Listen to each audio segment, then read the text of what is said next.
to jump from there to there. It'll be your first time. Alright, ready? Whoa!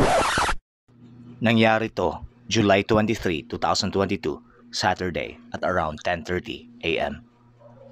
I'm here sa school namin kasi I made a mistake yesterday. Hindi ko na-switch off yung lights sa aking room. And dito yung daanan para sa aking room na nasa second floor. Pero lock siya, no? So I cannot get in. Kaya my chance is to jump from there to there. Uh-oh.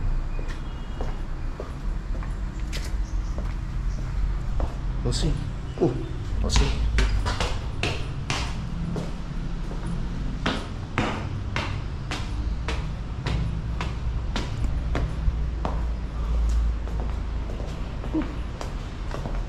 What are the odds? This will be your first time.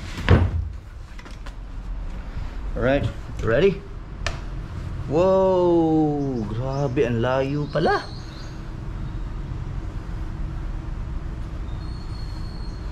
Medyo malayo. You know, there's a drop there.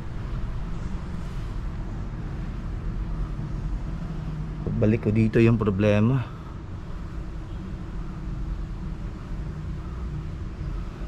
Actually, I can jump over there. Pero delikado eh. It will be my life at stake. Problema is pagbalik ko. Hindi na ako makakabalik surely. Mahirap ang pagbalik. Hindi ko alam, pero hindi ko alam ang gagawin ko. Babayaan ko na siguro mag-switch on yun. You know, it's just for 3 days lang naman. Ewan ko. Hindi lang. I need a key. Mahirap pala pag nasa actual. Nakala ko kaya kong talunin. Mahirap.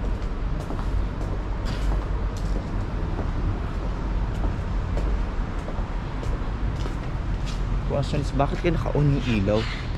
I'm not that dumb na iwanan ko yung classroom ko na naka-on pa yung ilaw. Pero may nakita kagabi, naka-switch on yung ilaw sa aking classroom. Mahirap. Isip muna ako ano gagawin ko. At nagawa ko nga ang jump, pero hindi ko na vinidyohan. So tingnan ko lang kung naka-switch on pa talaga yung ilaw. Actually nakatawid na ako. I jumped. Hindi ko lang nag-video.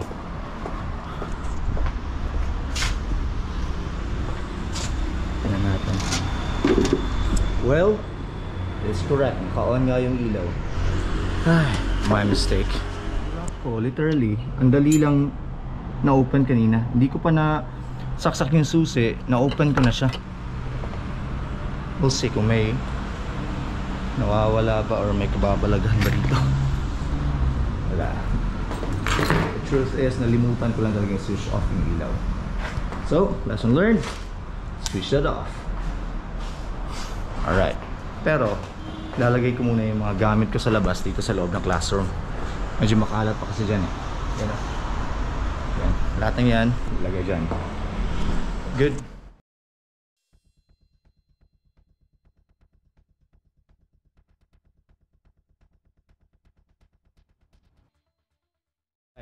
Tapos ko nang switch off yung ilaw sa classroom ko.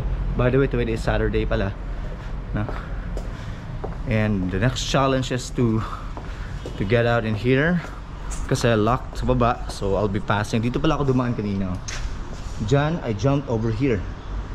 Ayan. So this will be my next challenge, is from here to jump over there. Because my bag is there. Oh God.